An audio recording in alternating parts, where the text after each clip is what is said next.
Stay tuned for Pause for Thought, the podcast hosted each week by cats and dogs with a message. And now here's your friendly host, Miss Anna Belle.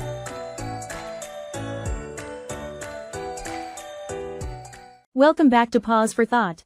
Today, we're taking a delightful detour from music to discuss something whimsical and magical that children everywhere have wondered about.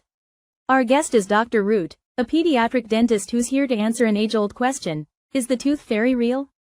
Welcome, Dr. Root. Thank you for having me. I'm excited to be here and chat about this charming topic. Let's dive in. Dr. Root, why do you think the idea of the tooth fairy has captured the imaginations of children for so long? The tooth fairy is a wonderful blend of mystery, reward, and celebration. Losing a tooth can be a little scary for kids, but the idea of a magical figure turning it into something exciting like a coin or a small gift makes the experience much more positive.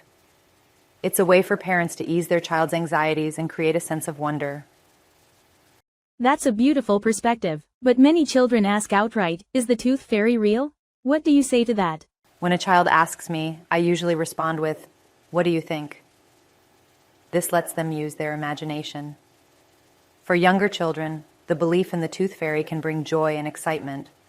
As they grow older and start to question it, it becomes an opportunity for parents to discuss the magic of traditions and the importance of celebrating milestones in fun ways. It's such a lovely tradition. Do you think the tooth fairy has any practical benefits beyond the magic? Absolutely. It encourages children to take care of their teeth. When kids know that the tooth fairy will be looking at their tooth, they might be more motivated to brush and floss regularly. It's also a way for families to talk about oral health and celebrate their child's growth. That's a great point. How do you suggest parents handle the transition when children realize the tooth fairy isn't exactly real? Honesty delivered with kindness is key. Parents can explain that the tooth fairy is a fun tradition created to make losing teeth special and memorable. It's also an opportunity to reflect on the importance of family traditions and how they help us connect and celebrate milestones together. I love that. Before we wrap up, do you have any fun tooth fairy tips for parents? Certainly. Parents can personalize the experience by leaving little notes from the tooth fairy. You can also make it creative by sprinkling a bit of glitter or fairy dust where the tooth was placed. And of course, use this moment to reinforce good dental habits by praising how clean and healthy the tooth looks. Those are fantastic ideas. Thank you so much, Dr. Root, for sharing your insights and keeping the magic of the tooth fairy alive.